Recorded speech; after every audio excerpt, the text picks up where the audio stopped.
પંચમહાલ જિલ્લામાં કાલોલ તાલુકાના ખેડૂતો અત્યારે મોટી મુશ્કેલીમાં મુકાયા છે। જંગલી પશુઓના ત્રાસ અને વાતાવરણના બદલાવને કારણે જોડિયાકુવા સહિતના ગ્રામ્ય વિસ્તારોના ખેડૂતોએ ઘઉં અને મકાઈ જેવી પરંપરાગત ખેતી છોડી નફાકારક ગણાતી સુરણની ખેતી અપનાવી। છેલ્લા 4 વર્ષથી ખેડૂતો સુરણના પાકથી મબલક આવક મેળવતા હતા, પરંતુ આ વર્ષે સ્થિતિ ઉલટી જોવા મળી। સુરણનું ઉત્પાદન તો સારું થયું, પરંતુ બજાર ભાવ તૂટી પડતા ખેડૂતોના માથે હાથ મૂકી રોવાનો વારો આવ્યો। ગત વર્ષે જે સુરણના પ્રતિ મણ 1600 રૂપિયા મળતા, તેના ભાવ આ વર્ષે ઘટી માત્ર 400 થી 600 રૂપિયા થયા। બિયારણ, ખાતર અને મજૂરીનો ખર્ચ પણ નીકળવો મુશ્કેલ બન્યો।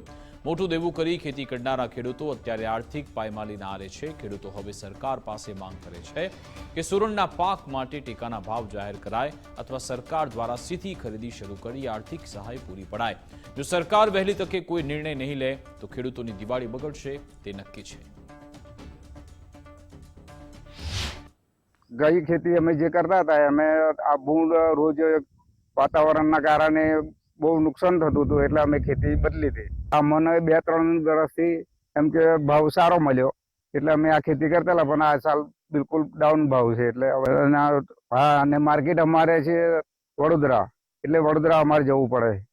આવવા જવાનું અમારે બહુ આમ નુકસાન થાય છે, એટલે અમે હવે કઈ રીતે ખેતી કરવી અને આ કઈ કરવી ખેતી એ તમે બહુ નુકસાનમાં